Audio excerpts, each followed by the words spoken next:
Hello po mga kababayan, si Dante Maravillas.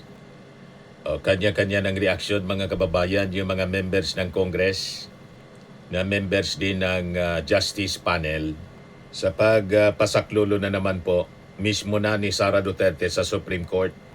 Ayan o. Sabi po ni Akbayan Party List Representative Percival Sindanya, ang Vice President nagipit sa Supreme Court talaga kumakapit. Sabi naman po ni mamamayang liberal, Representative Laila de Lima, akala siguro nila yung Supreme Court ay Sarah's Court na pwede nila laging takbuhan para pagtakpan ang kaduwagan at pagtakas sa pananagutan. Malamang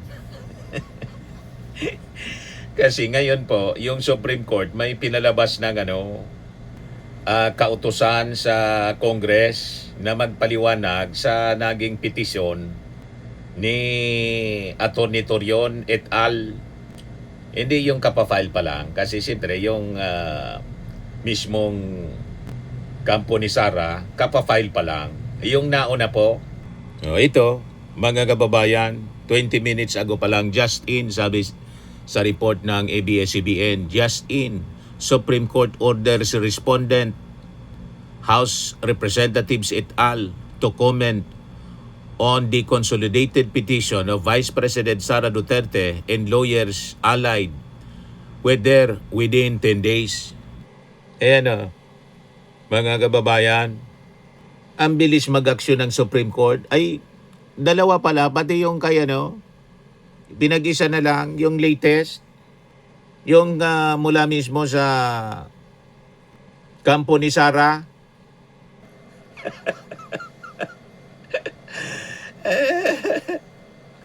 Matik yung reaction ng Supreme Court, ang bilis. Mabilis pa sa alas 4.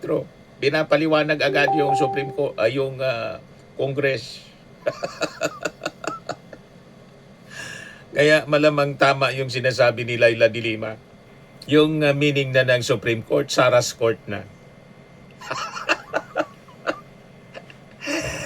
O diba, mga kababayan? Iparinig ko muna mga kababayan sa inyo before kong basahin yung naging order ng Supreme Court. Iparinig ko muna sa inyo yung sabi ni Akbayan Party List Percival Sindanya. Ito pa. Ang Vice President nag-impeach sa Supreme Court talaga kumakapit. Confirm, wala talaga siyang balak harapin itong kaso na kinahaharap na ngayon dito sa impeachment sa House of Representatives. Alam natin na talagang desperado na sila, natatakot na lumabas ang ebidensya, natatakot na lumabas ang katotohanan. Kasi alam ni VP Sara, paglabas ng ebidensya, wala na siyang takas. So how will this affect the April 14th? Wala na niyang takas. Well, sana wala itong epekto doon sa proseso natin dito sa House of Representatives. Dahil ito ay isang constitutional mandate na dapat natin gawin at dapat natin ginagawa. Habang ginagawa natin iba pang mahalagang trabaho na tugunan ang problema ng ating mga kababayan. Have you read the petition po filed by the VP Sara Camp, and how confident are you that the SC will jump this petition? Well, sa totoo lang, yung maniresi si Sara Duterte doon sa kanyang petition sa Supreme Court ay covered na ng mga ginagawa natin dito sa House of Representatives in terms of complying with the Constitution, the House Rules on Impeachment, and even the ruling of the Supreme Court.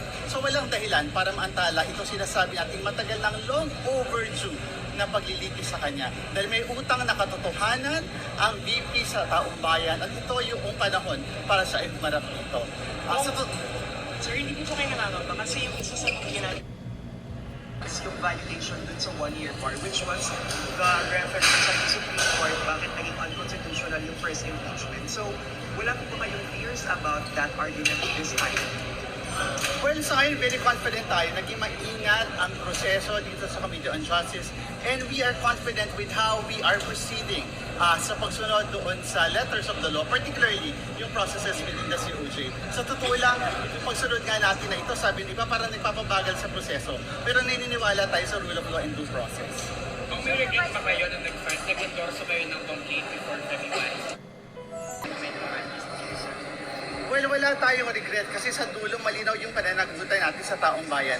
Kasi yung way na sana malinaw kay VP Sara yung pananagutan niya sa taong bayan. Wala siyang karapatan na mag-aspire for a higher position kung dito pa lamang bilang Vice Presidente, hindi na niya kayang gawin yung kanyang Sir, kung pinapa-invalidate si Sara sa House kung sa dalawang motion, do you think that's an admission na grounded on existing laws and House rules? Yeah. Well, this petition reeks of desperation. At alam natin kapag desperado, talagang gagawin ang lahat para mag-delay, mag-derail yung process. And we hope that the Supreme Court will see that we are fully compliant with not just the Constitution, but even with their own ruling. Ngayon, sabi ni Bicol Saro Party List Representative Terry Ridon, dapat niyang ibasura yung naging petisyon ni Sara Duterte kasi fraudulent ang kanyang mga claims. Niloloko lang ni Sara at ng kanyang mga abogado ang Supreme Court pati yung publiko. Sabi po ni Ridon, this is just an attempt from the Vice President's lawyers to mislead the people after they claimed that under preliminary investigation conducted by the prosecutor, they cannot add documents and evidence. That's not true, sabi po ni Ridon. I reviewed the rules again because I might be gaslighted, but it is clearly stated there that prosecutors can issue a subpoena ad testificandum, duces tecum, to clarify the matters of the case. So it is not true that even at the preliminary investigation stage, the prosecution has no power to seek additional evidence and documents. Kaya sabi ni Terry Ridon, dapat na niya ibasura ito ng Supreme Court kasi niloloko lang ng mga abogado ni Sara ang Supreme Court pati yung publiko. But anyway, nag-utos na po yung Supreme Court. Mabilis pa sa alas 4 po na nagpalabas ng utos. Sagutin na lang po nila kasi may utos na yung Supreme Court na sagutin yung dalawang petisyon. Una yung kay Torion at ngayon yung mismong abogado ni Sara Duterte. O ito yung press briefer mga kababayan mula sa Supreme Court. Sabi diyan, the Supreme Court in Bank during its session today, April 8, 2026, acted on the petition na final ni Atty. Torion et al. Versus House of Representatives tapos ni Sara Duterte versus the House of Representatives. The Supreme Court consolidated these cases and without necessarily giving due course to the petitions directed respondents to comment within a non-extendable period of 10 days from receipt of notice. The petitions questions the constitutionality of the proceedings before the House Committee on Justice in relation to the impeachment complaints filed against Vice President Sara Duterte. Matik po. May utos agad, mga kababayan, na magpaliwanag yung Congress. Kaya may punto si Laila de Lima. Nasabi ni Laila de Lima, ano anya yung Supreme Court? Sara's Court? Sabi yan po ni Laila de Lima. The Supreme Court mean Sara's Court Solons ridicule Duterte camp for always seeking help from the High Court. So sabi dito, the Makabayan faction, part of the broader House minority bloc, also interpreted the Supreme Court petition as a sign of desperation. Sabi po ni ACT Party List Representative Antonio Tino, Gabriela Party List Representative Sara Ilago, and Kabataan Party List Representative Renico, specifically called a blatant desperate move to evade accountability and derail the constitutional process. Sabi nila mga kababayan, di dapat gawing takbuhan ng Korte Suprema para takasan ang pananagutan, hindi dapat gawing panangga ang mga teknikalidad para ipagkait ang hustisya at katotohanan. Kailangang magpatuloy ang pagdinig at ilantad ang ebidensya. We call on the Supreme Court anya to exercise prudence and avoid being used to obstruct a process that the Constitution clearly places within the House jurisdiction at this stage, sabi po ng Makabayan. Sabi naman po ni Justice Committee Chairperson, Representative Jinky Luistro, tuloy lang sila, mga kababayan. Expected na daw nila ito na magpa-file ng petition ang kampo ni Sara. Stage of the proceeding, there is always the possibility of the petitioner questioning the proceeding of the Justice Committee or the House of Representatives.